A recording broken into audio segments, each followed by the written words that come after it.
The night before the wedding, my girlfriend passionately made out with her first love at the bachelorette party she organized. The two of them felt that wasn't exciting enough, so they recorded a video and posted it on WeChat Moments. Friends and relatives were instantly in an uproar. By the time I found out the next day, the comments had already piled up to 99 plus. My girlfriend pretended to be embarrassed. I drank too much last night, but since things have already turned out this way, why not just go with the flow and let him marry me in your place?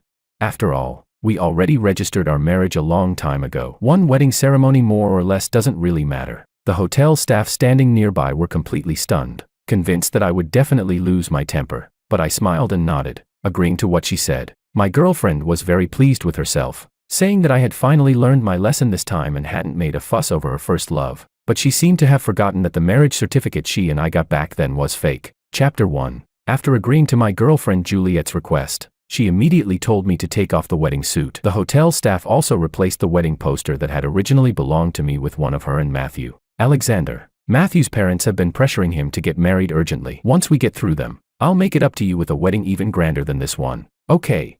I nodded, my eyes drifting to the red marks on her neck. Ignoring the strange looks from the people around me, I took off the wedding suit and quietly sat down at the table reserved for the bride's relatives. I had been busy with this wedding for a long time, pouring in a great deal of effort and energy. Both the hotel and the banquet were arranged to the highest standard, yet I never imagined it would all end up becoming someone else's dowry. I forced a bitter smile and swallowed a glass of bitter wine, then turned my gaze toward the stage. Juliet had put on a pure white wedding dress, tears glistening in her eyes. Amid the crowd's cheers, she shared a passionate kiss with Matthew. Suddenly, the bitter wine in my mouth didn't taste bitter anymore. Maybe I had gone numb. All these years, I had always known that Juliet had a first love she could never forget. Back then, I argued with her, fought with her, made scenes, yet it was all useless. Every time, Juliet would promise that she would never contact Matthew again, only to turn around and entangle herself with him all over. Gradually, at some point I couldn't even tell when, I became numb myself. I thought that once we got married, she would finally settle down, but unfortunately, she gave even this wedding, one I had begged for over a long period of time, to someone else. After draining the last sip of bitter wine,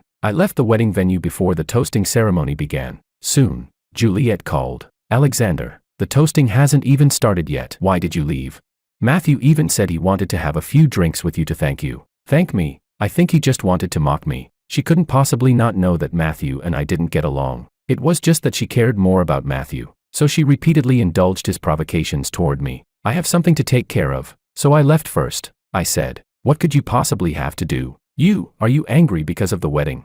I smiled lightly and replied casually, yeah, I'm angry. Juliet's voice instantly turned cold. What's wrong with you now? A grown man who spends all day being jealous and petty. Learn from Matthew how generous he is. He knows I'm your wife, yet he's still willing to risk being laughed at by others to hold a wedding with me. So it was like this again. He was the one being laughed at. The real joke was clearly me. Just as I was about to speak, I heard Matthew's smug voice. Juliet, this is what I should do. I should be thanking you instead, for agreeing without hesitation to have a wedding with me after you found out my parents were urging me to marry. Oh, and thanks as well to my good brother Alexander for working so hard on our wedding for so long. Hearing this, I immediately clenched the phone in my hand. Juliet's favoritism was something I had long been painfully aware of. At the law firm, she demanded that I address her by her professional title at work, yet she allowed Matthew to affectionately call her Juliet, baby, in front of all our colleagues. 3 months ago, just because of a single remark from Matthew, she handed over a case I had painstakingly worked on, one that was about to be completed after I had gathered all the key evidence, to him.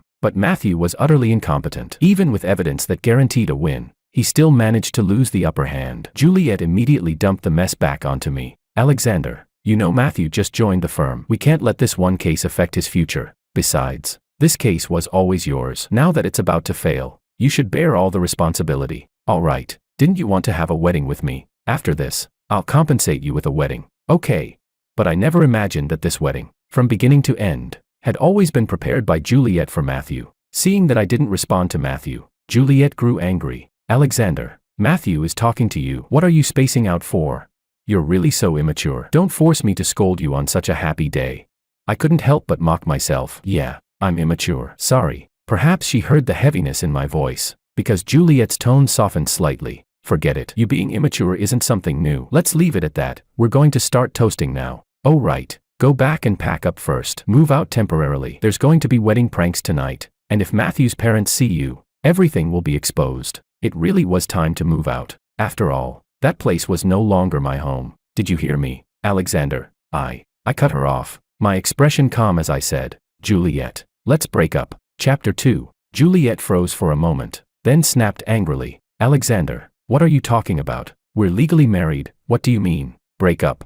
I'm just pretending to marry Matthew. The marriage certificate is in your hands. Is it really necessary for you to be so jealous and say something like this to me? Hearing that, I didn't even feel like arguing anymore. I only felt that everything I had given over the years was not worth it. The marriage certificate. She knew better than anyone what our marriage certificate was really about. Maybe because I stayed silent, Juliet thought I had backed down. After a brief pause, she spoke again. All right. I know you're just jealous and trying to provoke me with a breakup, but if you say something like this again next time, I'll really get angry. How about we just consider this a temporary separation? Okay.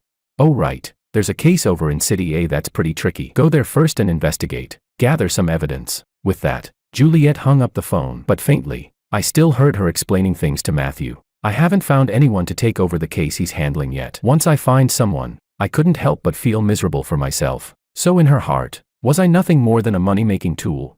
I worked myself to the bone on case after case, yet the money I earned was taken by her to live it up with Matthew. I still remembered that a year ago, the little electric scooter I used to commute to work broke down. I asked her to buy me a new one. Instead, she bought me a second-hand bicycle and had me pedaling to work in the dead of winter. The economy isn't good right now, and I don't have any spare money. Just make do for now. My nose was red from the cold wind, and when I finally arrived at the law firm, I saw a brand new Apollo sports car parked at the entrance. Only then did I realize, it wasn't that the economy was bad. It was that Juliet had used the money I earned to buy Matthew a birthday gift, just to make him smile. Thinking of this, I shook my head in self-mockery. I went home first to pack my luggage, then took it with me to the law firm. Teacher Alexander, aren't you and Juliet holding a wedding today? Everyone at the firm had gone to the wedding. Only one female intern was left behind. Coincidentally, she was my intern. Or perhaps it wasn't a coincidence at all. You remembered wrong. That's Juliet and Matthew's wedding, not mine, I said calmly, pulling out a resignation notice as I spoke, because Juliet had always claimed that I was also one of the firm's owners. She never signed a contract with me, so if I wanted to leave, I could just walk away. The reality was that absurd, a law firm full of people who understood the law, yet constantly did illegal things. The female intern froze, then seemed to understand everything and said indignantly, Juliet has gone way too far. I smiled, told her to focus on her work, then turned and left the place where I had struggled for so many years. After resigning, I didn't feel any lighter. A top lawyer renowned throughout the entire industry, with only 3 yuan and 65 cents to his name, no one would believe it if I said it out loud. I sighed and hesitated before calling a college classmate. When she heard that I had broken up, she was overjoyed. She immediately said she would drive overnight to pick me up and bring me to work at her law firm, even offering me the status of partner along with shares. I told her there was no need to go to such trouble. I only needed to borrow 200 yuan, enough to buy a bus ticket. After all, over the years when I traveled for work to other cities, I had already gotten used to taking long-distance buses to save money. Unexpectedly, my classmate felt sorry for me and immediately transferred 2 million to my card, telling me to buy the most expensive business class flight tomorrow. She even said she would head to the airport right away to wait for me and pick me up. I could only smile bitterly, my mood sinking. So generous, far more generous than Juliet had ever been to me. I stayed at a hotel for the night, watching the wedding prank video Matthew posted on WeChat Moments. Seeing Juliet's joyful smile in it, I silently gave it a like. The next day, I boarded a business class flight right on time. Soon, the plane landed. As I walked out of the airport, I heard Matthew's voice. He exclaimed in surprise, Alexander, aren't you supposed to be in City A working on a case? Why are you following us? So that's why you were kind enough to like our video last night. Turns out you were waiting for us here. Huh. Chapter 3. I turned around and saw Juliet and Matthew, both wearing wedding rings, fingers intertwined, their faces full of sweetness. What a perfect match. Seeing me, Juliet seemed a little helpless. She let go of his hand and walked over, asking, Alexander, didn't we agree to separate for a while? Next, I'm going on a honeymoon with Matthew so we can completely fool his parents. If you keep following me like this, I'll be exhausted. Besides, didn't I give you a case to handle? Matthew looked displeased and accused me. Alexander, I don't even mind that you and Juliet already got a marriage certificate. Can't you be a bit more generous and give Juliet and me some private space? Why are you following us? What? Are you planning to follow us even if Juliet and I go to bed together? Seeing Matthew get angry, Juliet hurried to comfort him. Then she turned around and frowned at me. All right, Alexander. You've seen me now. Hurry back. Okay, Matthew doesn't like you, you know that. Wait, where did you get the money to buy a plane ticket? Did you stash some private savings? You've really got some nerve. I replied calmly. First, I'm not following you. Second, this ticket was given to me by a friend. Juliet became impatient. Still lying. What friends do you even have in J City? Matthew suddenly chimed in from the side. This money, don't tell me you took out a loan for it, Alexander. At that, Juliet reacted as if her tail had been stepped on, snapping angrily. That would be humiliating if word got out. I'll transfer you the money, don't let a loan affect the firm. Now get lost. Looking at the disgusted expression on Juliet's face, I suddenly found it ridiculous. When I discovered that the marriage certificate was fake, I didn't expose her lie. I thought maybe, one day, the fake might turn real. But after Matthew was brought into the firm by her, and she began favoring him more and more, spending her days fooling around with him, I finally understood. Fake would always be fake. Chapter 4. The money has already been transferred to you. Get lost. Do you hear me? I hadn't planned to respond to her, but the more she spoke, the more outrageous she became. Just as I couldn't help but open my mouth, I heard Loviana's voice. Alexander, I waited for you all night. My eyes are swollen from staying up. You're finally here. Who are they? Your ex-girlfriend. Didn't you say you'd already broken up with your ex? I turned around and saw Loviana, whom I hadn't seen in a long time, walking over in a custom haute couture gown. I smiled and walked toward her. Juliet froze for a moment, then suddenly came back to her senses, staring in disbelief. You came here for this woman. Hearing that, a trace of mockery flashed through Matthew's eyes as he spoke in a sarcastic tone. Oh my, don't tell me this is the mistress you've been keeping on the side, Alexander. At those words, Juliet seemed to realize something. She looked at me in disbelief. No wonder you wanted to break up with me before. So you already found someone new. Alexander, I've been in a relationship with you for 12 years and married to you for 10, and now you're with another woman. How can you face me?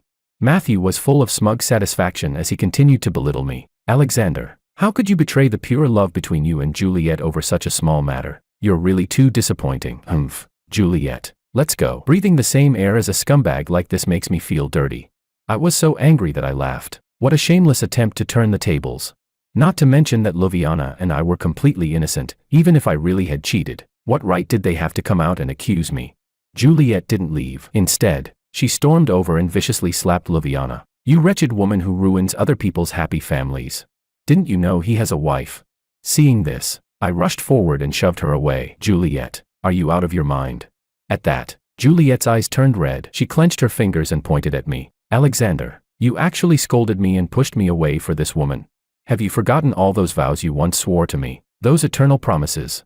She actually had the nerve to bring up those vows. I took a deep breath, suppressing my emotions, and said coldly, first, I did not cheat. Second, her name is Loviana. She's my college classmate. I came to H City this time for serious business with her. The money and the plane ticket were both lent to me by her. Juliet let out a cold laugh. A college classmate? You think I'll believe you?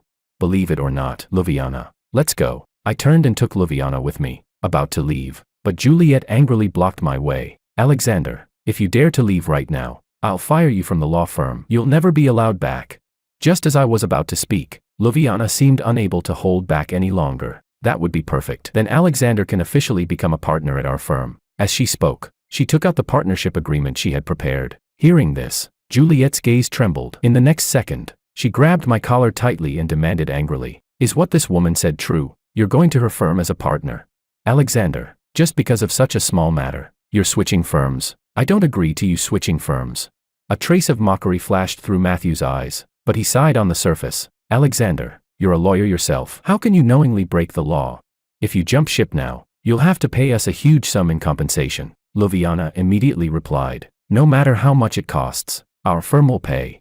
I smiled faintly. There's no need. I never signed a labor contract with them in the first place. Juliet, since there was no labor contract, I naturally don't need your approval. On the contrary, if I really wanted to pursue this seriously, then you all. Before I could finish speaking, Juliet cut me off. Her eyes reddened. Her gaze was filled with disappointment. Alexander, I really misjudged you. If you insist on switching firms, then let's get a divorce. Although she said divorce, her tone was unusually calm, as if she was certain that I wouldn't dare divorce her. This was her usual trick ever since she married me. In the past, I naturally wouldn't agree, but now, I couldn't, because to divorce her, we would first have to be married. I shook my head. A look of joy immediately appeared on Juliet's face. But then I took out the 2 fake marriage certificates from my bag. We were never married in the first place, so how could there be any talk of divorce?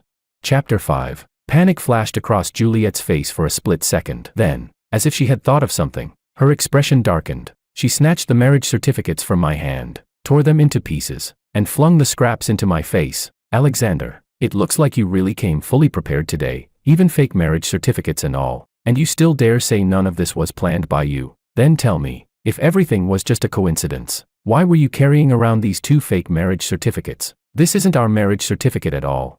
I think you've completely lost your mind. Forging official state seals can get you sentenced to years in prison. You're not ignorant of that, are you?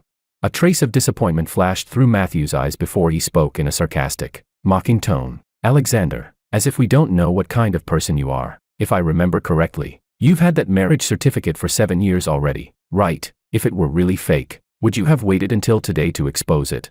Alexander, this little performance of yours today is really going too far. As he spoke, he wrapped an arm around Juliet's waist right in front of me, but Juliet pushed him away. A flicker of astonishment crossed Matthew's eyes, while Juliet snapped angrily. Well, say something. What? Are you mute now? Your lie's been exposed, so now you're feeling guilty. Let me tell you, Alexander, my patience with you is limited. If you keep making a scene like this, don't blame me for never bothering with you again. I looked at the impatience in her brows, at the simmering anger in her eyes. For some reason, I found it ridiculous. Juliet, since you've forgotten, let me help you remember. 7 years ago, I begged you to marry me. I wanted to give you a wedding, but you refused, saying it was unnecessary and a waste of money, that just registering the marriage would be enough. At the time, I was even touched, thinking you were the one I had been waiting for all along. But on the day we were supposed to register the marriage, Matthew called you and lied, saying he'd been hit by a car. You left me alone at the Civil Affairs Bureau to go find him. I waited for you there the entire day. You never came back. I was blown sick by the bleak, cold wind and ended up hospitalized, while you were out living it up with Matthew. Later, when I said I wanted to break up, you took out 2 marriage certificates and said you had prepared them long ago, that you were just joking with me. But I discovered the very next day that those certificates were fake. Do you remember now?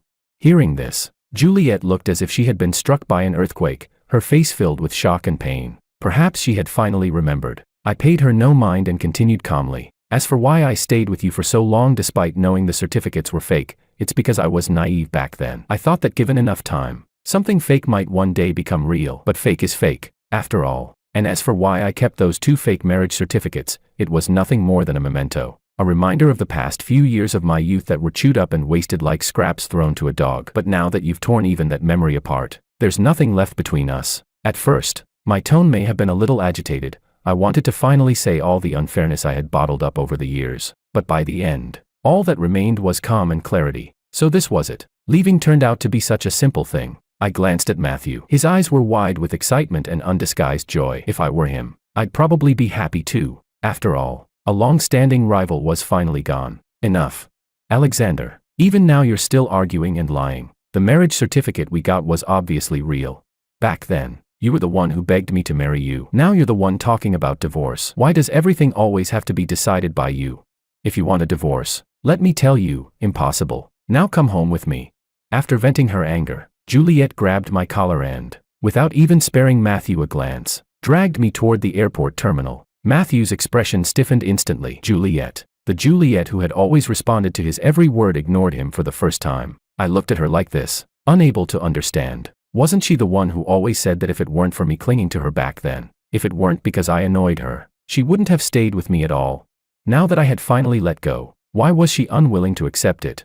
I shook off her hand and stood still. Juliet, that place is no longer my home. Everything related to me in that house is already gone. Now, that's your home with Matthew. It's the marital home you share with him. Juliet froze where she stood, pressing her lips together as she looked at me. A look of delight appeared on Matthew's face. He walked over, took Juliet's hand, and said affectionately, Juliet, since Alexander is finally willing to leave, then from now on, let me take care of you, okay? Let me be your husband, the one who walks through life hand in hand with you. I lowered my gaze. Although I had long made up my mind to leave, hearing those words still made my heart tremble slightly. After all, I had loved her for a full 10 years. How many 10 years does a person have in a lifetime? Juliet kept staring at me. When she saw me lower my eyes, a flicker of joy crossed her face, and she linked her arm through Matthew's. All right then, let's go to the Civil Affairs Bureau tomorrow and register our marriage. She said it casually, yet her eyes never left me. I knew she was trying to provoke me. In the past, hearing something like this would have driven me mad. Juliet loved provoking me. Every time we argued, she would turn around and do all kinds of intimate things with Matthew. But now, my heart was as calm as the depths of Lake Baikal, without a ripple. I wish you a happy marriage. After saying that, I grabbed Luviana, who still wanted to keep watching the drama, and turned to leave. Seeing that I wasn't provoked at all, Juliet immediately rushed after me, clinging tightly. Happy marriage? What right do you have to wish us a happy marriage? As my ex-husband, or my ex-boyfriend? When she saw that I still didn't react, Juliet could only sigh and continue. Alexander, I know you're upset because Matthew and I had a wedding. How about this? Come back with me now, and I'll be generous and hold a wedding for you too. So petty, you really don't look like a man at all. Chapter 6. I didn't care, but Luviana couldn't hold back anymore. MS. Juliet, Alexander has already broken up with you. Why do you keep harassing him? You're Alexander. He's clearly my husband. And explain yourself, what do you mean? I'm harassing him. Juliet shoved Luviana hard, her attitude extremely vicious. I quickly steadied Luviana and asked anxiously, Luviana, are you okay? Juliet, are you seriously sick in the head? Luviana was speaking to you properly. Why did you push her? And besides, was she wrong? Hearing this, Juliet stared at me in disbelief. You yelled at me again. You've yelled at me twice today because of another woman. Luviana pressed her lips together and sucked in a sharp breath. I think I twisted my ankle. It really hurts. Alexander, looks like I'll have to trouble you to take me to the hospital. As she spoke, she leaned against me, then turned to Juliet with obvious resentment. Yes, your husband. You're so impressive, having 2 husbands. Ma'am, can you let your husband accompany me to the hospital now? Oh, right, your ex-husband. Heh, if you really treated him as your husband, how could you treat him like this? A top lawyer famous nationwide, with only 3 yuan and 65 cents in his pocket, when he borrowed money, he only dared to ask me for 200 yuan. A man like that, you don't cherish him, but plenty of people will. He's now a partner at my law firm. Next, I'll pursue him and make him my husband, just to piss you off blah blah blah. Hearing this, I was momentarily speechless, not knowing what to say. The reason I thought of borrowing money from Luviana first was because back in college, we were already very close. She often borrowed my study notes. After graduation, she returned to H City to inherit her family's law firm. I met Juliet and went with her to J City, but our relationship never deteriorated because of the distance. Much of the key evidence in my cases had been investigated with Luviana's help. We were more like kindred spirits, so the things she said were probably just to help me anger Juliet. I pulled Luviana back behind me. That's enough. Your ankle's twisted and you still have this much energy. Hey, I'm helping you vent your anger. How can you be so ungrateful? I lifted my foot, about to leave, but Juliet blocked me forcefully. You're not allowed to go. Alexander, I finally see it clearly. You've been fooling around with this pretentious coquette bitch for a long time already, haven't you? Even if you want to break up with me, what about all the cases at our law firm? How can you be so irresponsible, just leaving whenever you want? You can leave if you want, but you must finish all the cases under your name first. A trace of mockery flashed through Matthew's eyes, but he spoke hypocritically. That's right, Alexander. As a lawyer, how can you be so irresponsible? You haven't even finished the cases you're handling, and you're already thinking about jumping to another firm. Even if you didn't sign a contract with Juliet, isn't that still your fault? Juliet is just too kind, she trusted you too much, and that's why you took advantage of her. Hearing this, I frowned and let out a cold laugh. Didn't she already hand all my cases over to you? Oh right, I forgot. After you took them over, you managed to screw them all up. I'm taking Luviana to the hospital now. If you keep pestering me, then don't blame me. After I join Luviana's firm, the first lawsuit I file will be against you. When that happens, Juliet, remember to hire a different lawyer, because if Matthew personally takes the case, he'll definitely lose miserably. With that, I turned around and carried Luviana into a taxi. As the car started, I expressionlessly rolled up the window. Just as there was still a small gap left, Juliet's voice slipped in. Alexander, I'll wait for the day you regret this and kneel down to beg me.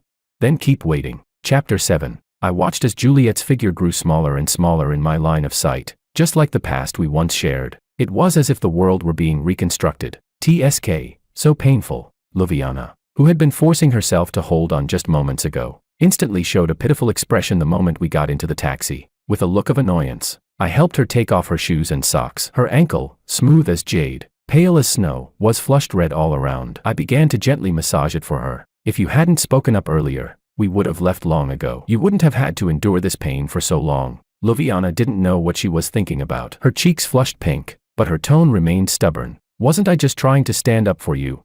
TSK, be gentler. I quietly massaged her ankle. She also fell silent. For a moment, the atmosphere grew quiet. After a long while, she spoke softly, her tone casual, as if she didn't really care. Have you really let go? Yeah, I answered without even lifting my head. Hearing that, her voice carried an inexplicable lightness, like the first winter jasmine blooming in early spring. That's good. From now on, just stick with me properly. Soon, I took her to the hospital. After bandaging her ankle, the doctor reminded us to rest properly and, during this period, to refrain from sexual activity. Blushing, I wheeled her out of the hospital and brought her back to her place. Do you have somewhere to stay?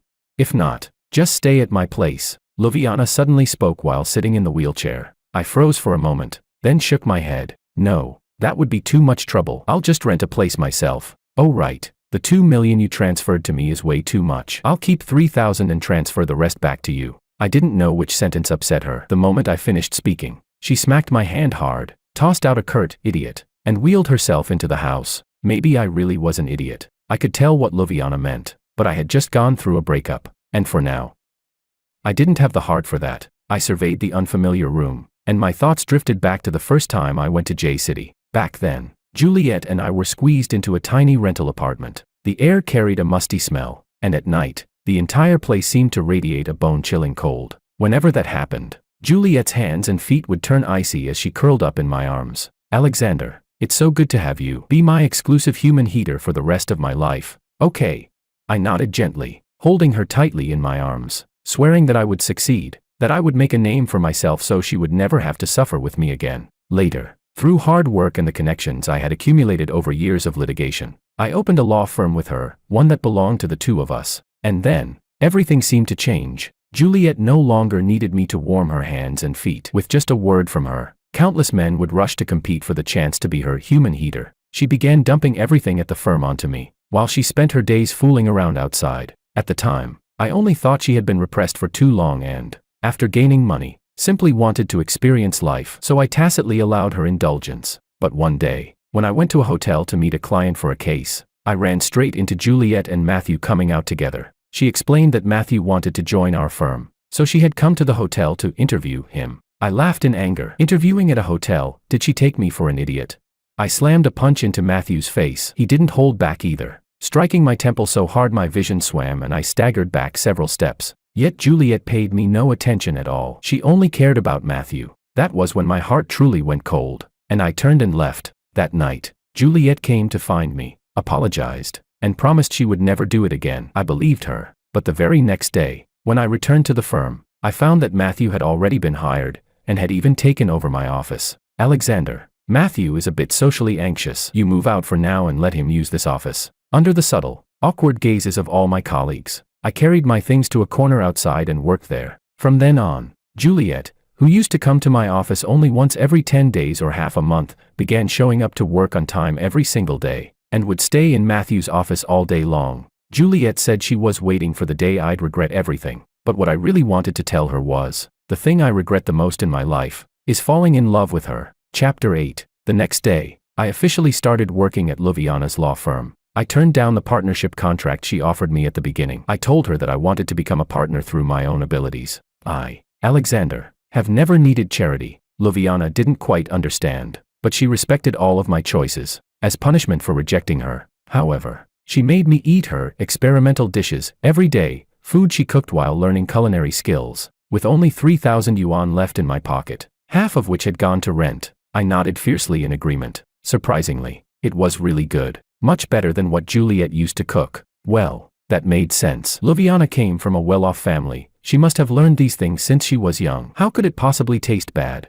Maybe she was just using this as an excuse to help support me. In the days that followed, I kept taking on cases, ranging from trivial neighborhood disputes to major commercial lawsuits. The reputation of Luviana's firm grew louder and louder, quickly rising to prominence throughout the legal world. Countless former clients of mine came seeking me out after hearing that I had switched firms. After I won a lawsuit to recover unpaid wages for migrant workers, pulling off a desperate turnaround that sent not only the presiding judge but also the defendant straight to prison, I completely went viral online. Countless netizens jokingly called me an outlaw. One lawsuit in, and even the onlookers ended up behind bars. At the celebratory dinner that night, Luviana once again took out that partnership contract, smiling as she asked me to sign it. This time, I didn't hesitate. I signed my name. And so, Alexander of J City died. Alexander of H City was reborn. After the feast, I stood on the hotel balcony, holding half a glass of wine, letting the bleak night wind wash over me. A thin layer of fog seemed to gather on the lenses framed by my gold-rimmed glasses, blurring the depth of the night. I gently swirled the bottle, watching the ripples of wine rise and fall, just like my past life. Alexander, come look at something interesting. As I was lost in thought, Luviana appeared barefoot behind me, cheeks flushed, wearing an oversized white shirt and denim shorts, standing there sweetly. The wind's so strong outside, why did you come out dressed like this? And what do you mean by something interesting? Don't mess with me. I hesitated and glanced at her figure, then quickly looked away. Luviana pulled out her phone with a mischievous grin. Look at what your ex-girlfriend posted on her moments. Only then did I realize my thoughts had gone astray. I pouted slightly and took the phone from her. I scrolled through the screen for a long time but couldn't find anything. Where is it? I don't see it. When I looked up, I saw Luviana leaning against the wall, already drunk and fast asleep. I sighed, took off my jacket, and draped it over her shoulders, with the alcohol hitting me as well. I simply sat down beside her and continued scrolling through her moments. I knew Luviana had added Juliet on WeChat that day. The two of them had cursed each other out all night, right in front of me. The insults were vicious, nothing like Juliet, and nothing like Luviana either. So given Luviana's hostility toward Juliet, when she said there was something interesting, I couldn't help but feel curious. I kept scrolling down, and finally saw a video posted by someone named Alexander's stupid ex-girlfriend. Yeah, that nickname was very much Luviana's style. My finger paused for a moment before I tapped on the video. In it, Juliet was wearing a bright red wedding dress, holding two vividly red marriage certificates, leaning against Matthew's chest with a radiant smile. We're married. To love someone is to become their partner in the eyes of the law, and to love them for a lifetime in the eyes of the heart. Chapter 9. What, in the end, is love? Is it the night wind blowing straight into the heart? Or the kind of companionship that never grows tiresome over time? I didn't quite understand anymore. I only felt that the night wind was heavy, and a little cold. I shifted slightly, pulling most of the jacket that had been draped over Luviana onto myself. Who told her to make me watch that video anyway? Unexpectedly, Luviana suddenly opened her eyes, deep in her pupils. It was as if the stars in the night sky were reflected, bright and dazzling. The moment our gazes met, I instinctively looked away. But this time, Luviana reached out and grasped my chin, forcefully turning my face back. What are you doing? Does it hurt? I mean, does your heart hurt? Hearing that, I lowered my head and listened to my own heart. Only after a long while did I answer. It seems, it doesn't hurt that much. More like a summer night rainstorm, violent and sudden. I think what I feel more than anything is resentment. Luviana lowered her eyes, the corner of her lips lifting slightly. She leaned forward, the jacket slipping from her shoulders, and whispered softly by my ear. Then this resentful gentleman, would you be willing to share a love as long and bitter as winter with a resentful lady? My pupils trembled violently. Miss Resentment. She. Under the heavy, ink-dark night sky, Luviana slowly told me a story about Miss Resentment and Mr. Resentment. That story also stirred up a memory of my own. It was one scorching summer. After finishing the college entrance exam, I boarded a train heading toward my future. Back then, in my youth, I always believed that with the blazing sun overhead, the whole world was mine to go to. But reality was this. The moment I got on the train, the tuition money that the entire village, young and old alike, had scraped together for me, was lost. I searched from the last car to the first, sweating profusely with panic. The railway police helped me look as well. Announcement after announcement was made, but even as my stop approached, the money was nowhere to be found. That feeling was like finally crawling out of the mud, only to be kicked straight back in. After leaving the platform, I squatted by a flower bed, eyes empty and unfocused. A girl with twin ponytails appeared before me. The scorching sunlight made me squint, unable to see her face clearly. I only felt that she looked like a big star straight out of television. Hey, is this the money you dropped?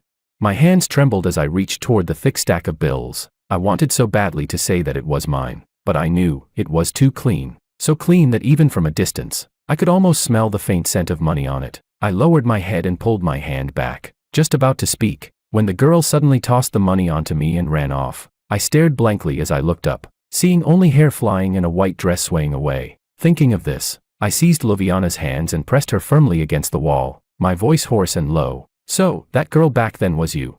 Luviana twisted uncomfortably, snapping back irritably. If it wasn't me, who else could it be? You heartless bastard. I gave you all my tuition money, I got scolded to death by my parents when I went home. And who knew you'd forget me the moment you got to college, and get tangled up with that damned ex-wife of yours instead. By the end, her voice grew softer and softer. I was the one who came first. I let out a bitter laugh and slid down to sit on the ground. Then what if I told you that I mistook Juliet for you, and that's why I was so blindly devoted to her?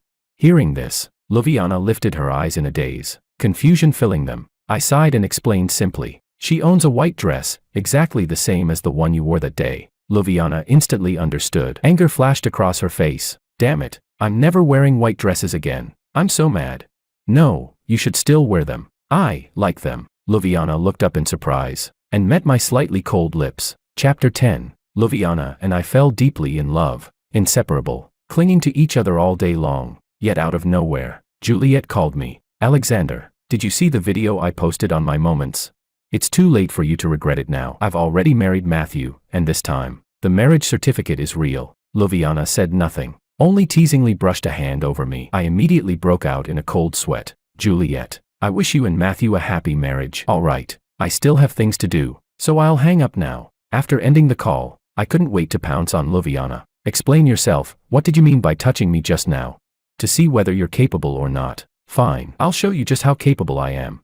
After the passion faded, I lay on the bed and picked up my phone, planning to check the progress of my recent cases. Only then did I notice that Juliet had called me many times and sent a pile of long messages. She wrote about how difficult things were at the law firm now, how hard her life had become, how heartless I was. She said she hadn't actually registered the marriage with Matthew, the certificate was fake too. She'd only done it to anger me. After I left, she reflected deeply and felt she owed me a great deal. She wanted me to give her another chance, to let her make it up to me. At the very end, she even sent a photo of herself wearing a white dress. After a moment of silence, I called her. She picked up quickly, her voice trembling. Alexander, you finally called me back. Let's get back together. Okay, this time I really know I was wrong. I'll never fool around outside again. Come back to me. Let's go register our marriage right away. Okay.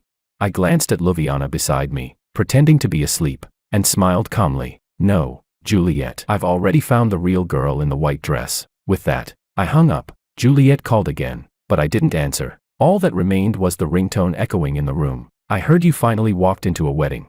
That day, your expression was especially beautiful. The pure white hem of your dress, tears in your eyes. You're getting married, but the person you're marrying isn't me.